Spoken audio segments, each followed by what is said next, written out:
अब आइए दोस्तों, अपने इस मीटिंग के अंतिम बिंदु की ओर चलते हैं जो बहुत इंपॉर्टेंट है, और वो बिंदु है सड़क सुरक्षा। सड़क सुरक्षा में सबसे पहले आते हैं रोड साइंस, यानी कि सड़क के या ट्रैफिक के जो चिन्ह होते हैं वो उनके बारे में। चिन्ह भी तीन प्रकार के होते हैं। पहले प्रकार के चिन्ह हैं, अब मैं जो बात बोलूंगा उसके चित्र आपको एक साइड में दिखाई देंगे। उन चित्रों को आप पढ़ सकते हैं, उन चित्रों को देख करके समझ सकते हैं। पहले प्रकार के जो रोड साइंस होते हैं वो होते हैं आदेशात्मक। दूसरे प्रकार के जो रोड साइंस होते हैं वो होते हैं सूचनात्मक। और तीसरे प्रकार के रोड साइंस जो होते हैं वो होते हैं चेतावनी। तो इन तीनों रोड साइंस के जो चित्र हैं वो आप हमारी स्क्रीन पे देख सकते हैं। इसके बाद अगला जो चित्र आपको दिखाया जा रहा है उसमें आप देखिए कि सड़क किनारे हम कैसे चलें। फुटपाथ पर चलें या फुटपाथ नहीं है तो दाईं ओर चलें। सड़क पार करते समय दाएं बाएं देखकर जेब्रा लाइन को यूज करते हुए सड़क पार करें। उसके बाद बत्तियों का जिक्र आता है। सड़क पर लाल बत्ती होने पर रुक जाएं, पीली बत्ती चलने पर तैयार रहें और हरी बत्ती जलते ही आप आगे चल सकते हैं। इसके बाद अगला जो चित्र है उसमें आप देखिए कि गाड़ी ड्राइव करते समय हमें सीट बेल्ट लगाना कभी नहीं भूलना चाहिए और बाइक चलाते समय हेलमेट जरूर पहनना चाहिए। यहां मैं युवाओं को एक संदेश जरूर देना चाहूंगा कि कुछ युवा हैं जिनके तर्क होते हैं कि हेलमेट पहनने से हमारे बाल या हेयर स्टाइल खराब हो जाता है। दोस्तों, जिंदा रहे तो हेयर स्टाइल बनाते रहेंगे, बाल संवारते रहेंगे, लेकिन हेयर और हेड ही नहीं बचेगा तो फिर संवारेंगे क्या। इसलिए हेलमेट अनिवार्य रूप से पहने, थोड़ी सी दूर जाने के लिए भी हेलमेट पहने।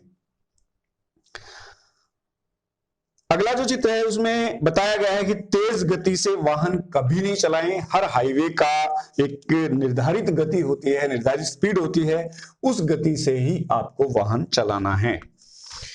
नेक्स्ट, नशा करके कभी भी किसी भी वाहन को नहीं चलाना चाहिए।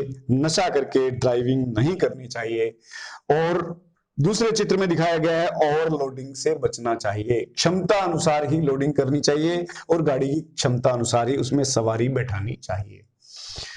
नेक्स्ट में एम्बुलेंस को निश्चित रूप से जितना शीघ्र हो सके उतना शीघ्र रास्ता दें, एम्बुलेंस को जाने दें, क्योंकि वहां किसी की जान पर बनी होती है और जान की कीमत अमूल्य होती है। हॉस्पिटल के नजदीक से गुजरते समय गाड़ी का हॉर्न न बजाएं, मरीजों का ध्यान रखें क्योंकि मरीजों को तेज आवाज डिस्टर्ब करती है। नेक्स्ट, किसी भी वाहन में जाते समय बिना फाटक के रेलवे लाइन को कई बार पार करना पड़ता है। तब वाहन को रेलवे लाइन के पास रोकें, दाएं और बाएं देखें। अगर दूर से भी ट्रेन आती दिखाई देती है तो उस पहले ट्रेन को गुजरने दें, तब अपना वाहन आगे बढ़ाएं। और पैदल यदि क्रॉस करते हैं तो ट्रेन के आगे से भागकर कभी भी पैदल क्रॉस ना करें, पहले ट्रेन को जाने दें फिर आराम से क्रॉस करें। यातायात के नियमों का निश्चित रूप से पालन करें, वरना एक्सीडेंट होना तय है। और एक्सीडेंट के बाद की जो स्थितियां होती हैं वो बहुत भयावह होती है, इसलिए इनसे बचने के लिए यातायात के नियमों का पालन अवश्य करें। नेक्स्ट बिंदु बहुत इंपॉर्टेंट है दोस्तों, ये न चाहते हुए भी हम सभी इसमें शामिल हैं। कभी ना कभी हम जरूर गलती करते हैं, गाड़ी चलाते समय मोबाइल का इस्तेमाल। लोग तो बाइक पर मोबाइल का इस्तेमाल करते हैं, बाइक चलाते समय कान के लगा करके यूं टेढ़ा, और बाइक चलाते समय मोबाइल का इस्तेमाल करते हैं। बहुत खतरनाक है, बहुत खतरनाक। इसलिए कभी भी गाड़ी चलाते समय मोबाइल का इस्तेमाल न करें। और कई बार हमें थकावट होती है, उसके बाद भी हम शरीर के साथ धक्का करते हैं और गाड़ी चलाते हैं।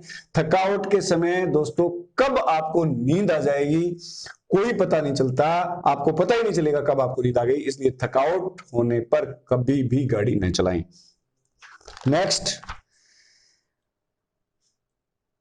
नेक्स्ट बिंदु है वो भी बहुत इंपॉर्टेंट है, इमरजेंसी मेडिकल कॉन्टैक्ट्स, आपके मोबाइल में या आपके पर्स में इमरजेंसी कॉन्टैक्ट नंबर होना बहुत अनिवार्य है, ताकि आपके साथ किसी प्रकार की आपदा होने पर आपके जो परिजन हैं उनको सूचित करने में सहायता मिल सके। दुर्घटना होने पर किस प्रकार से मरीज की मदद की जा सकती है, घायल की मदद की जा सकती है, आप इन इमेजेस को देख करके, इनमें दिए हुए जो निर्देश है इनका पालन करके समझ सकते हैं।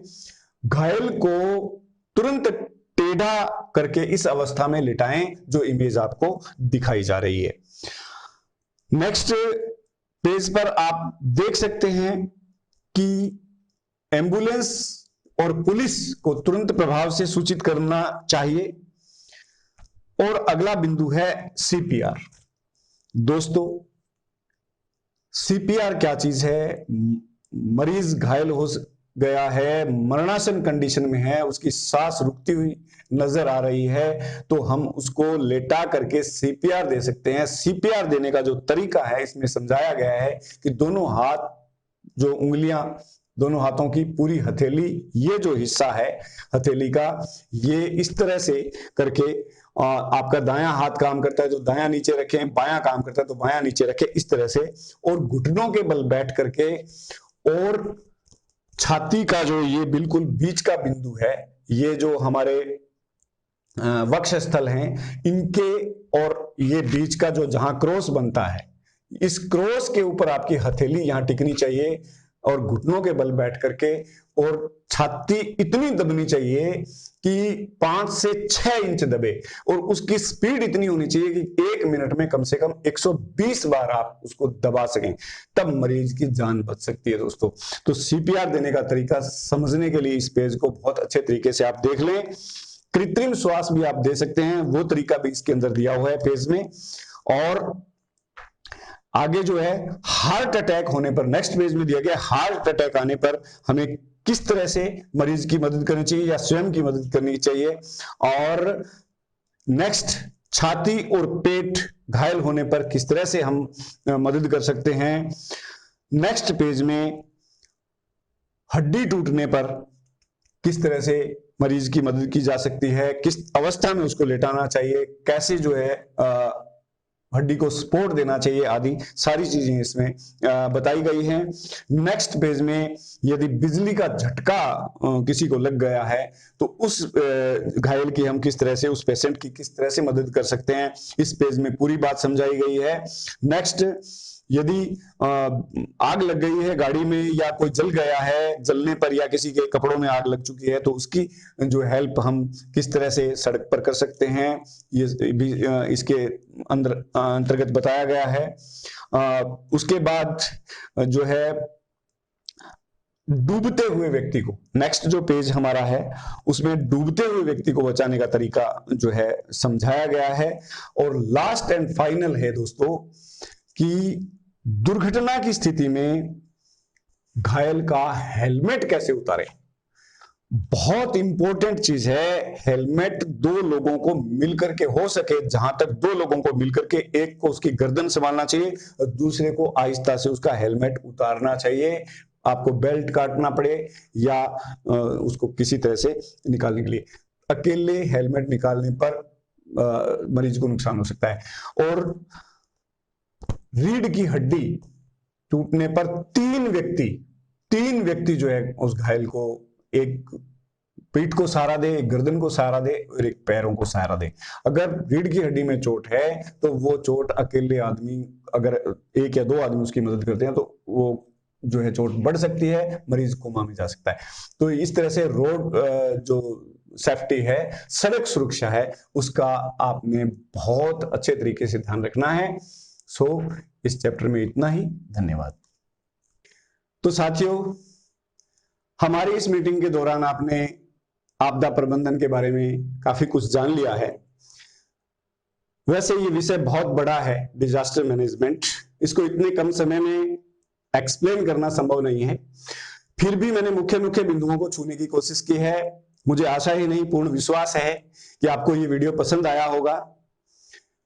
इसको बार बार देख करके और बच्चों को दिखा करके आप इसके बारे में चीजों को शेयर कर सकते हैं। इस वीडियो को बनाने में लुइप टीम ने हमारी बहुत बड़ी मदद की है, तो हम सब मिलकर लुइप टीम का बहुत बड़ा आभार व्यक्त करते हैं और धन्यवाद करते हैं डाइट हनुमानगढ़ का। सो थैंक यू, जय हिंद।